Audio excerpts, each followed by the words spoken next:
Hello, all of you Leveling Up people. So grateful to have you. We have my good friend Rocio Perez. It is going to be a phenomenal conversation today. We're going to be talking about how self-efficacy can boost the bottom line. And I'm so excited for our conversation. She is a person that has a wealth of understanding, a wealth of experience in business. And she is the creator of the MindShift System. We'll get into that a little bit later. But man, I'm so grateful to have you, Rocio. Man, what a pleasure to have some time today to share. So Yeah. tell me a little bit about yourself. What is it that you're so passionate about? Some of the things that you're excited for. Yeah, go ahead. I'm passionate about humanity. I'm passionate about people finding what makes their heart sing.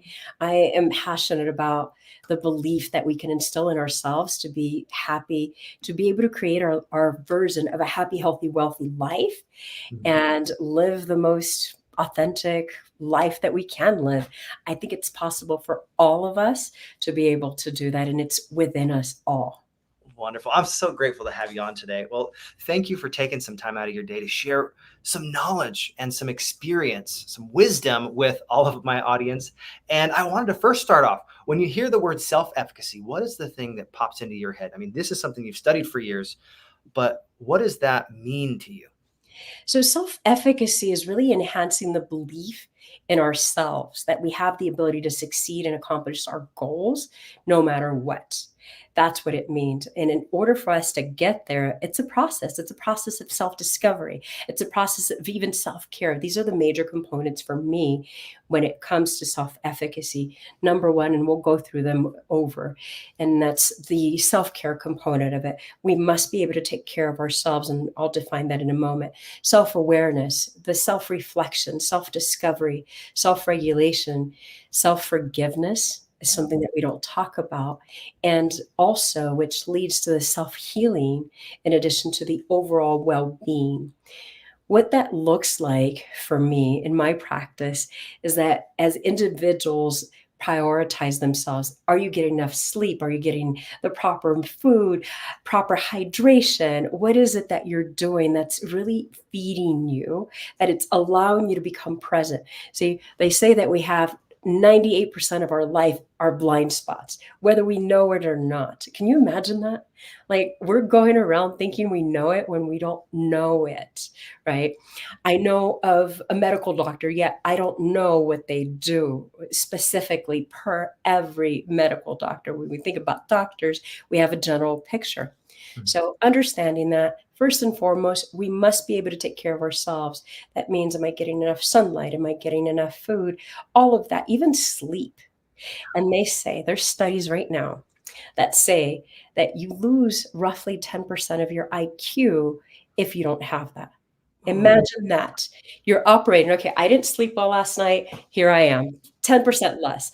I'm hungry, or I ate the wrong things that are too heavy for my body and now I'm exhausted.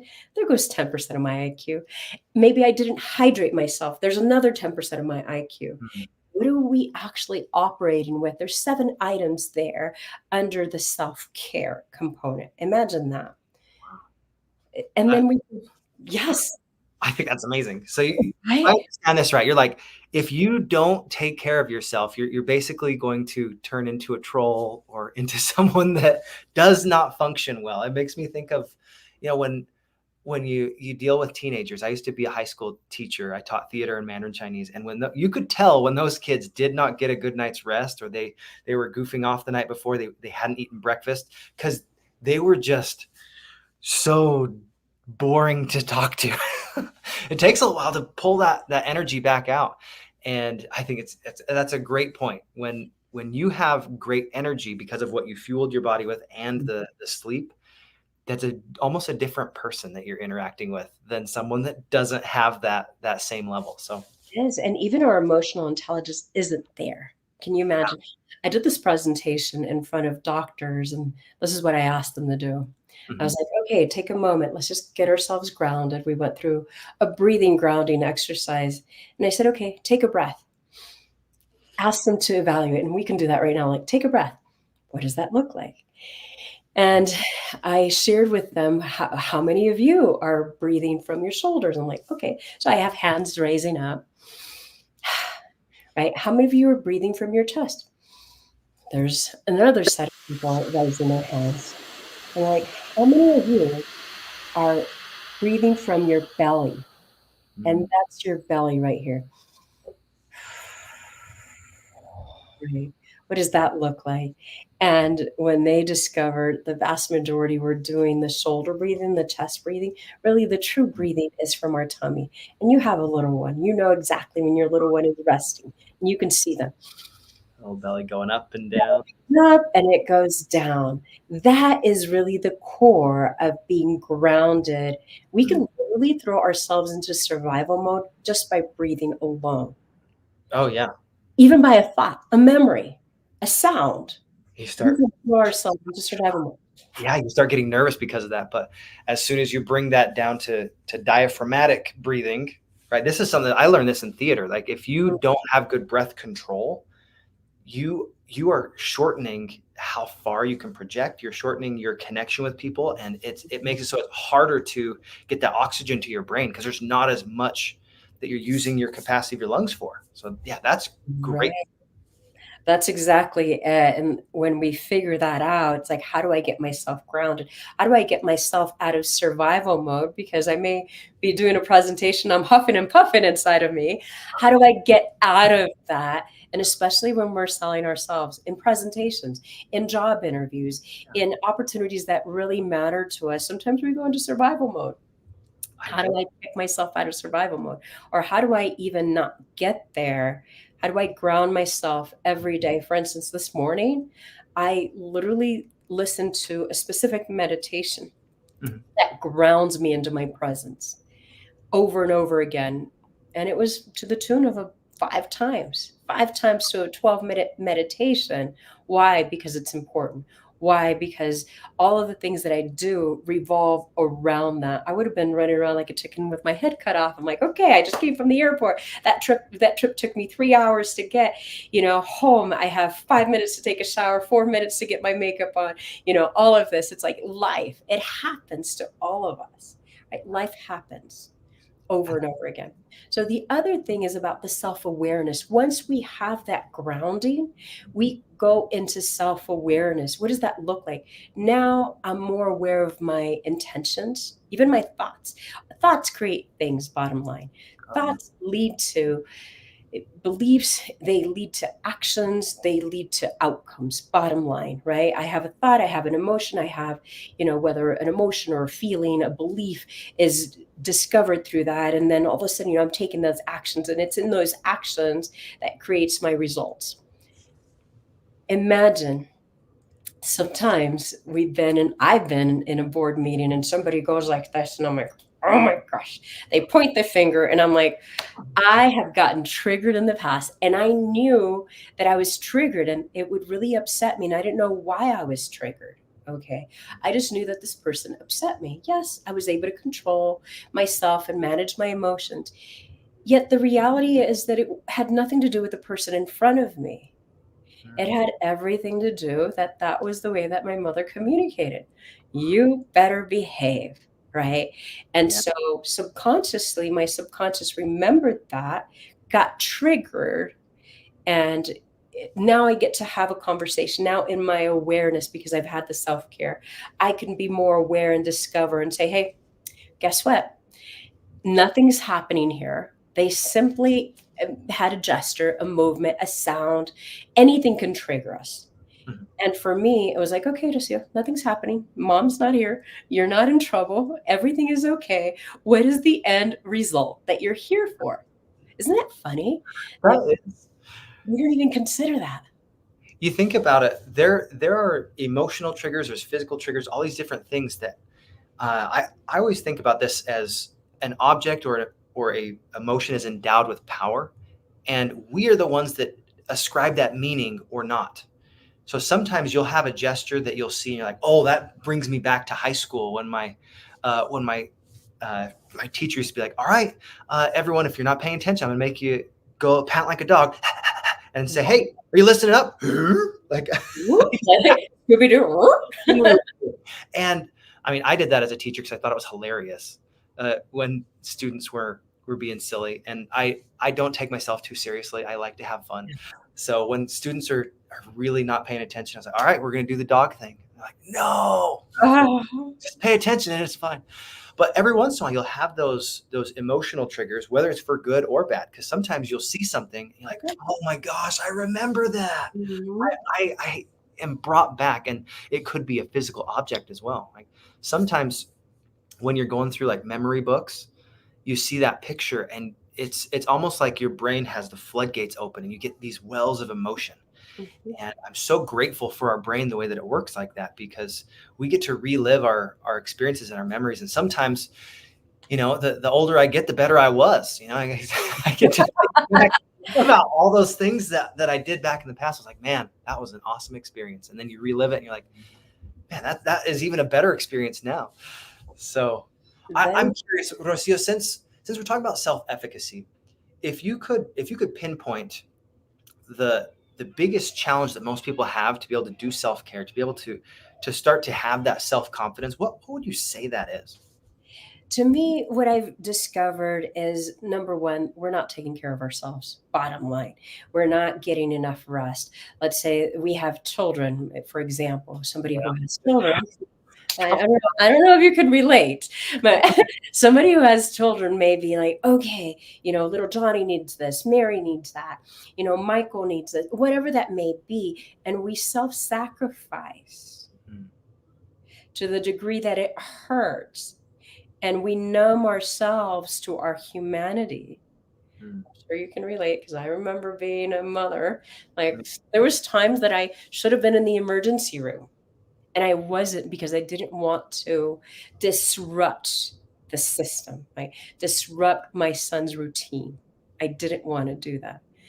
Mm. And I was very conscious of, yet I didn't know that I was impacting myself, right? See, that which we sacrifice ourselves for, even on a subconscious level, we end up resenting, Yeah. even if we don't want to, right? It's human nature. Our body's like, I need something, I need something, I need something. I'll say it. Here I am, decades of doing that for my family, for others. And I ended up on a vacation, on a recent vacation, completely transparent. Okay. I was on a recent vacation where I just slept for days. I don't even know how I got there, okay? I don't even know how I drove, and I flew, I spent a Yeah. couple of days, and then I drove from the border into Mexico a couple of hours south to go vacation, and it was just sleeping. Wow. Why? Why do we wait until that moment? For me, I was so numb, I couldn't even feel it. Mm. I couldn't even feel it, what was going on. So that's something that leads, when we ignore, even ignoring, here's something that I learned, even ignoring the fact that I have bodily needs. I need to go to the restroom. Yet I've been holding it for 4 hours. Wow. Who hasn't done that? Okay. Oh yeah. Whether you're holding it for an hour, 2 or 3, there's a point in time that our inner being gets upset at us. And That it's makes you know what? I'm not happy and I'm uncomfortable. So now what I've practiced after learning that is like, Rocio, check in with your body. What do you need? Do you need food? Okay, great. Let's feed you. Do you need to go to the restroom before you go into this interview, meeting, whatever? Because we end up resenting the experience when our body needs something. So that's part of self care, being responsible for what we need ahead of time and putting our needs there. Because what fun is it? And I know I've been in restaurants where I hear parents, it's like, mom is upset at the child, dad's trying to work with the child, and I'm like, oh my gosh, what's missing? What's missing? What do you need? Because this can be a magical mystical experience with your children over dinner, and it's not. Yeah. I think of this idea of recognizing needs as anytime that you are distracted with a bodily need or a physical need, you don't have headspace to do anything else, because your body's like, hey, I need to go to the bathroom, or you're in trouble if we don't do this right now. Like you're going to wet yourself. Or you think about kids, like sometimes they just need your attention for 30 seconds. But if you're like, hey, just hold on for a moment, hold on for a moment. it persists for 5 or 10 minutes. But if you said, all right, what do you need? And you get down on their level and you say, all right, what is it that you need? Like, I need some water, please. You're like, great, let's do it right now. Go get some water. And then they're okay for the next 5 or 10 minutes. And that's the mental capacity that we talk about. I can't even access. I was having this conversation with a retired MD pediatrician last night over dinner, and that's the conversation that we had. You can't even access enough to say, hey, if your body needs something and others are asking you for things, you can't even access the simple things like, okay, little Johnny needs water, right? Let me get up and get water. How? Let me take care of myself, because it's actually going to take a lot less time to take care of myself so I can be able to take care of others. And we think it's the reverse. Put on your mask first. Put it on first. Bottom line.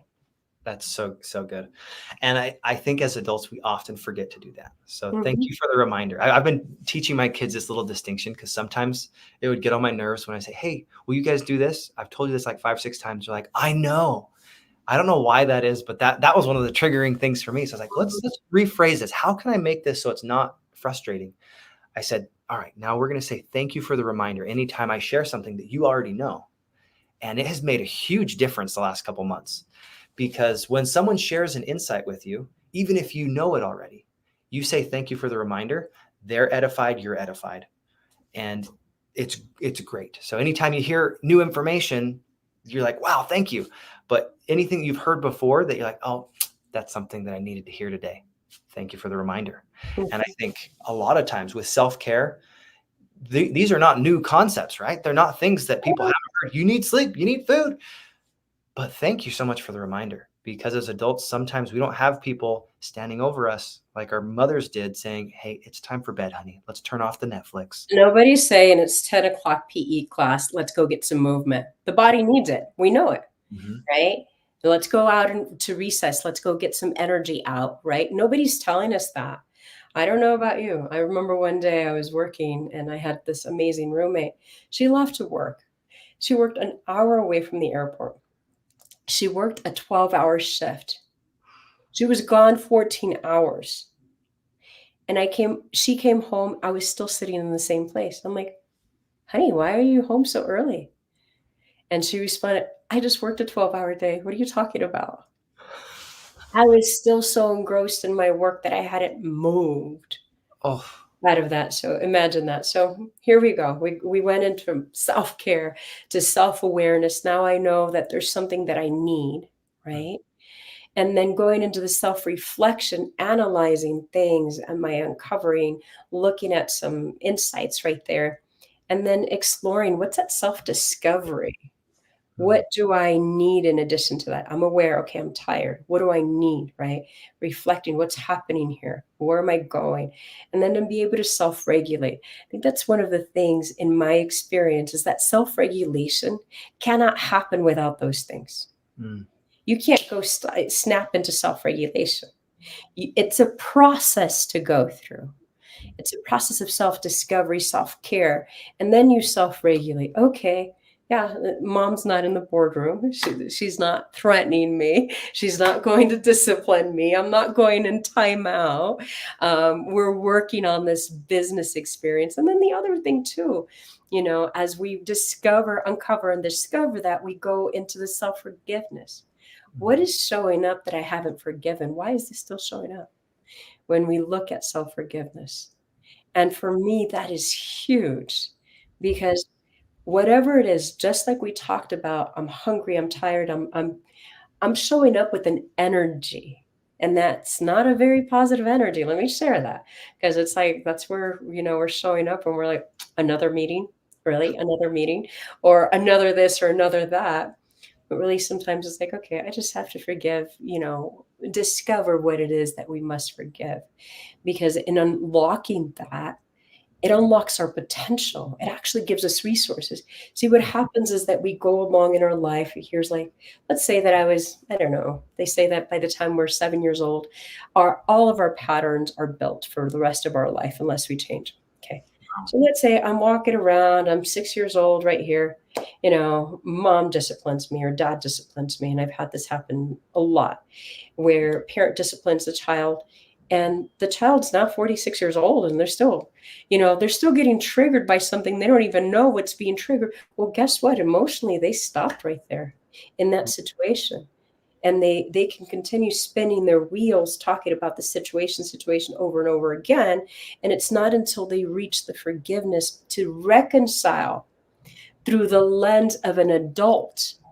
See, the child is emotional. Children cannot handle stress. Your baby cannot handle stress. Bottom line, they like regulation. They like all these things that happen for them, but they cannot handle stress. So what does it look like for us to be that adult and to transcend those experiences where we say, okay, now I get to do this. Now I get to understand, okay, well, maybe mom and dad took that away from me because that was the right thing. I wasn't listening. Maybe they needed me to learn something. And letting go of that experience allows us to be present. Mm. One of the things that reminds me of is when my kids are really motivated to do something, there's nothing that I can do to stop them to want to do it.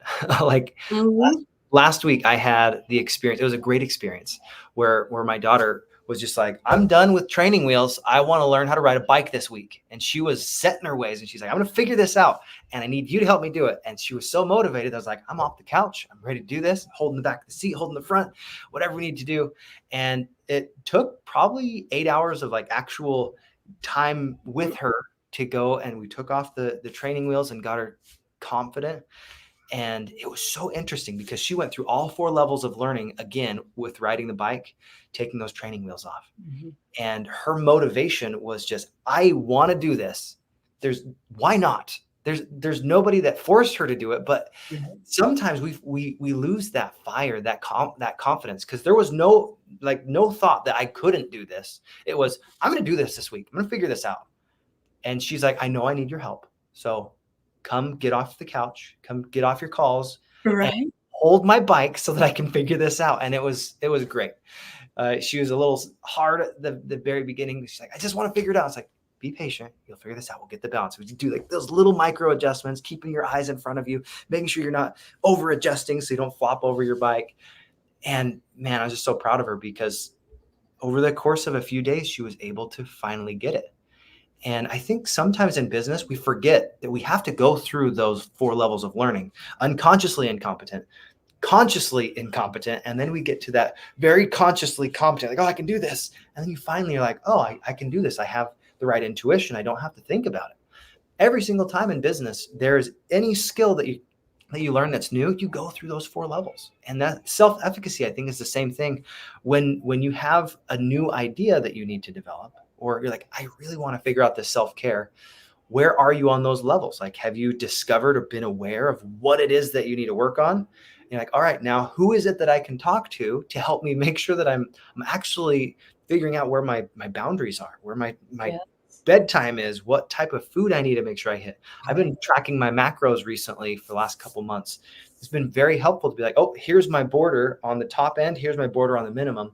If I don't hit 1,500 calories, I don't function well. If I hit more than 2,100 calories, then I'm a little lethargic. So I have to kind of keep that accordion. And understanding that, the self-efficacy leads to getting us out of survival mode. Yeah. And that's really where it impacts the bottom line. And I know when I've got myself into survival mode, there's an emergency with my family member, mom, dad, whoever it was.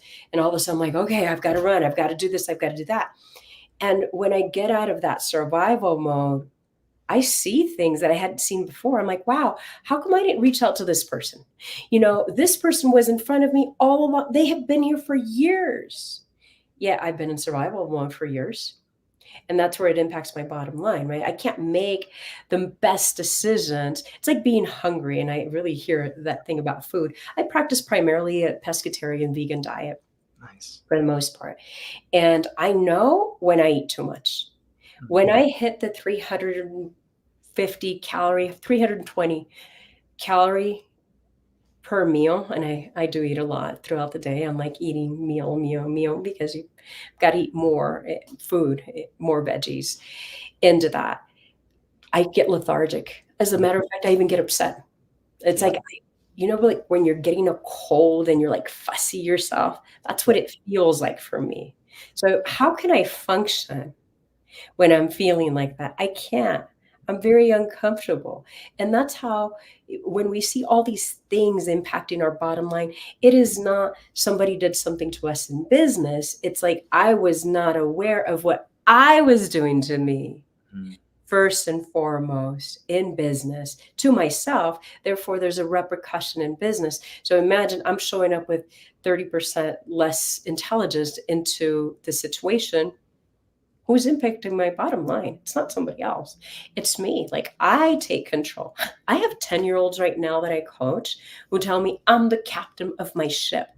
If we can get a 10-year-old to recognize their actions and how their actions are leading to their results, Mhm. then we can definitely, as adults, get that too, right? That we can understand for every thought, there's an output when there's action. I love it. One of the ways I've always taught kids this idea of consequences and actions have specific results attached to them was it's the idea of if you pick up one end of the stick, do you pick up the other? Yeah, you do. You pick up one end of the stick, you get those consequences. And I think sometimes as adults, we forget that we get to choose our consequences because we chose which stick to pick up. And if Mhm. we don't want those consequences, don't pick up the stick. There, Right? there are specific things that we can do to upskill our business and we can upskill our life. We can be more aware.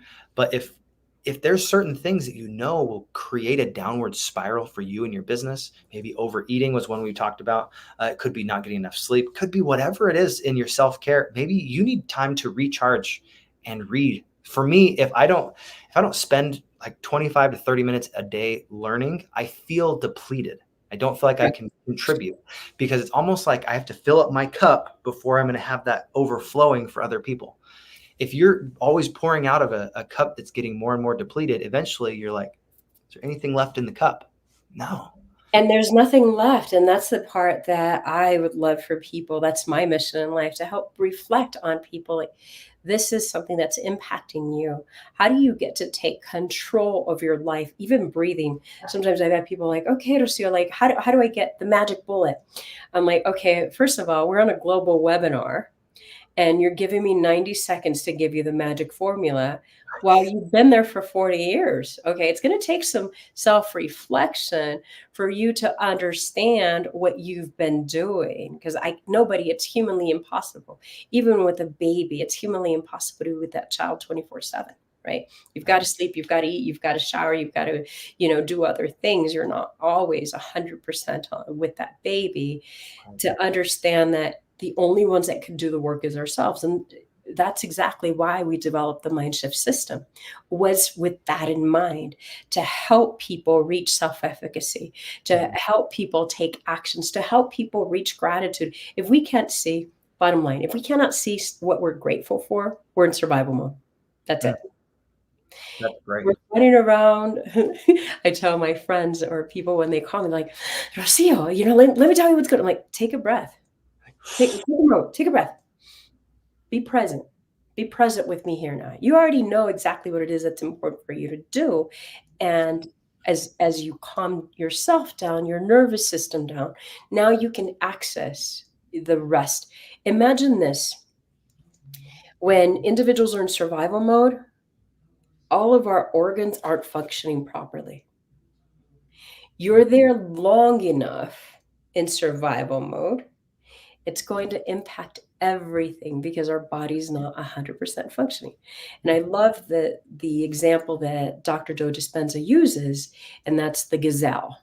The gazelle's in the wild, and then it feels like it's being chased, and it knows it's being chased. And it's like, okay, I'm being chased. My life is in danger, right? It's looking back and Yeah. forth. And it's like, okay, where do I go? How do I get to safety, right? The only thing it's thinking about safety. Its organs are not working properly. They're semi shut down, Mm. like the vital organs, because that gazelle needs to get into safety. And then once it's in safety, it's like 15 minutes later, it's like, tossing its hair left and right, grazing on the grass, having a great time, sun bathing, whatever that gazelle's doing. And it's out of survival mode. Yet human being, and we touched on this, can kick themselves into survival mode simply by thought alone. We can kick ourselves into survival mode just by the way we breathe, even our posture. Yeah. We can like slouch down and get 10%, 30% less oxygen. And especially if we're breathing from our shoulders, we're pushing our lungs up into our rib cage, and then we're slouching, even limiting our breathing, our oxygen flow even more. So imagine 10% less intelligence based just on oxygen alone. What else are we doing, right? So when we talk about the self-efficacy and the bottom line, all of that impacts us. We think that it's other external things, and yet it's inside of our control, within our humanity, to be able to manage that. Manage your body, manage your thoughts, manage your mind, manage your emotions, manage your actions, understanding the distinctions. I love the fact that you use that word, because it's in the distinctions that is the success. When we think about that, it's in the distinctions. This just reminded me of one of my favorite hallways when I was teaching at Copper Hills High School. We had a hallway that had an entire bulletin board that said, hey, who's in charge of your grades? Who's in charge and responsible for your actions? Who's responsible for all of the things that you have, as far as whether you can be on a team or not, whether you're a cheerleader or not? And there were multiple mirrors at different levels on that bulletin board. You step up to the mirror, you're like, oh, I see myself. I'm responsible for my grades. I'm responsible for my actions. I'm responsible for how I show up every single day, what I look like, how I treat other people, how kind I am. And I think often we, as adults, sometimes look outside of ourselves to find, well, what's the actual answer? Most of the time it's us. We are the problem and the solution. And that's what's cool, is we can control the controllables. We can control our reactions to things by saying, how am I going to respond to this? Not just react. Because you think about kids, they react to things often. Just you get a pinch, you get an ouch out of it. You're like, ow. But we get to choose. If someone as an adult pinches us, we get to respond. Well, am I going to say ouch? Or am I going to say, hey, I noticed you pinched me. What were you trying to do because of that? What was your intention? We can actually choose how we respond. And maybe the person's choking. Yeah. And that's all they can do. And we're saying, and we're not even have the capacity to think, right? Especially when we're thinking. And this happened to me. I was at a dinner meeting. I stepped away to take a phone call. The phone call got a bit intense. I had taken a bite in the middle of the phone call, and then I'm choking. Okay. So I run back to the table to get help. And of course, long story short, it's that moment to understand, like, be aware of your surroundings, be curious. It's that curiosity. It's like, what's happening? What does this person need? Why did they do that? What did it mean to them? You can't be aware if you don't have self-efficacy, right? We're constantly going to be reacting. When we have self-efficacy, we're going to be responding. Yes. I love that. And I think part of the reason why this is so impactful, not just for me, but for anyone, is the more awareness we have for ourselves, for our business, the more power we have to respond to stimulus. Yes. And we can choose those things. But if we're always in reaction mode, always that gazelle looking, is there a lion somewhere? Then we are always in fight or flight, in that survival. But I like the way that my friend Greg brings this up. He's like, well, in the Serengeti or in Africa or whatever, you have those antelope, you have those gazelle, and you have the lions. They both get up and they run, but you get to choose. Are you going to be a lion, or are you going to be a gazelle? Are you going to get what you want out of life, or are you going to run away from danger all the time? And sometimes I think as a business owner, we get to choose, are we going to be a lion today, or are we going to be a gazelle? And for me, like, I want to be a lion. I want to be someone that says, you know what?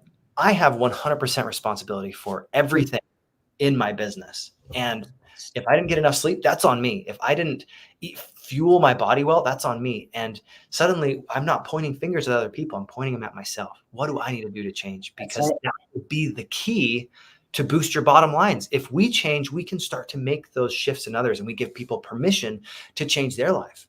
Yes. And I love that. When we change, everything changes. When we change, everything changes inside of us. And to develop that, we've been in these patterns for such a long time that it does take some time. It is intentional. It is, for me, with my son, when he was growing up, I was like, I wanted to mold the man that I wanted him to be. I didn't raise a child. I molded a man, right? I started with the end in mind. And mind you, I was 19 years old, okay, with a 4-year-old when I made that realization. And I'm like, okay, I intentionally choose to be that. But at the core of it, you named something that's really important right there. We've got to take those actions. We've got to be bold. And to be bold, we take courageous actions, right? Once we take courageous actions, and this is part of the MindShift game itself, right? It's courage. These are part of our board game that is absolutely amazing to help create those new neural pathways. So after we take the courageous actions, we go into boosting our confidence. That happens over time. It can happen in one day, it can happen in 3 days, it can happen in 3 months. It depends on how much we practice that. And then we can really tap into our vision. How many times do we have doctors, lawyers who end up being bakers and massage therapists and whatever they become because of that's not what they wanted to begin with. They didn't want to become that doctor. They were following somebody else's dream. They couldn't even access their dream because they were in survival mode or in pleasing mode, right? Because we do have a tendency to fawn, especially as children. We're fawning, we're edifying our parents or whatever that may be, or people around us. And then we tap into our real power. What does our real power look like? That when I tap into it, I know exactly what it is that I want and how to get it. And then we elevate our energy. And we have the capacity after doing that to review our life, to reflect, to reboot, to adjust, to adapt, to have that deep reflection and have that overall understanding of who we are being, because it is in our being and our way of being that gives us the results that we get out of life. I love that. And how we be, right? How we behave will absolutely determine the results that we get. If we are not to that level of attainment as far as who we are, we're not going to have it. We're not going to be doing those level of actions. And even if we are doing a lot of those actions because we haven't gotten to there in our personal development, our self-awareness, our self-efficacy, it's not going to have the same impact. So I think that's huge. If we're always focusing on how can I be the very best version of myself? How do I improve and level up my life just 1% more today than I did yesterday? Eventually, 1% after 1%, here a little, there a little, light upon light, we'll build a beautiful life. And I'm so grateful for your Rocio to share some of those insights. I mean, you've got a wealth more of experience. I know we're going to have a great time on your podcast as well, your show. Man, I'm so grateful for you. Any questions that I didn't ask you that you wish I had before I sign off? That's a great question. I'm going to share one thing. All the answers are inside of us. Bottom line. When we reach self-efficacy, we're no longer playing copycat.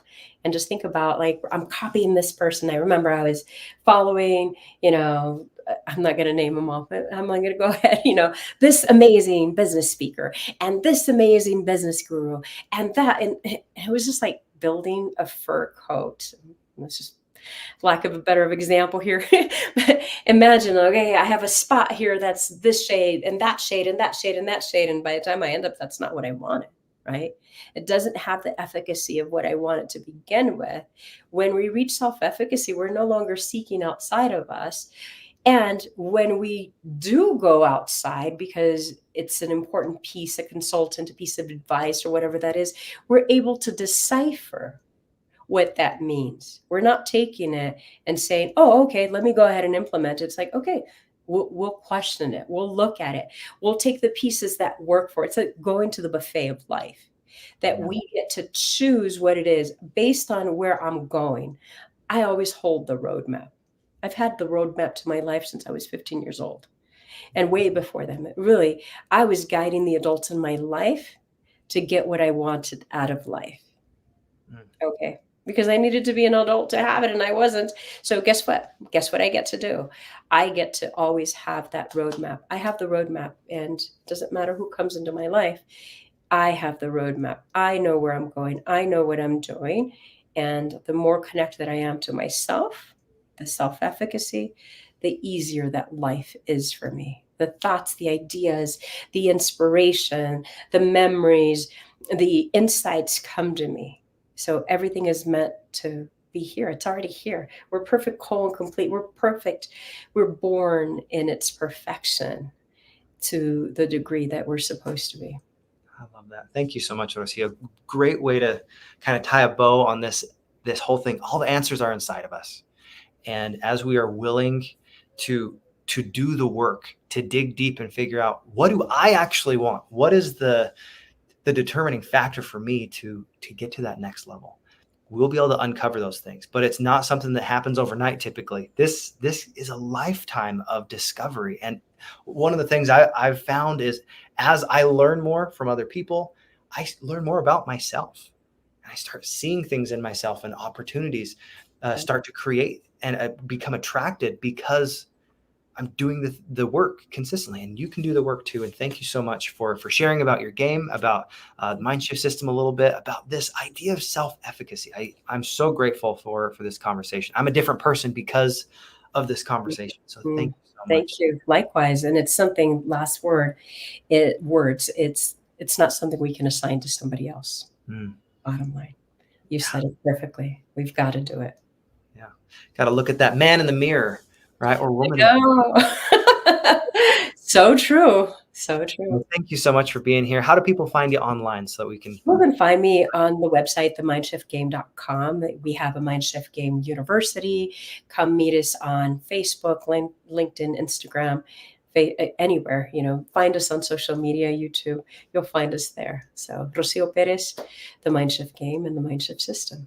Wonderful. Thank you so much. And guys, with that, I'm going to say one more time, thank you so much, Rocio, for sharing and pouring so much of your value into the audience.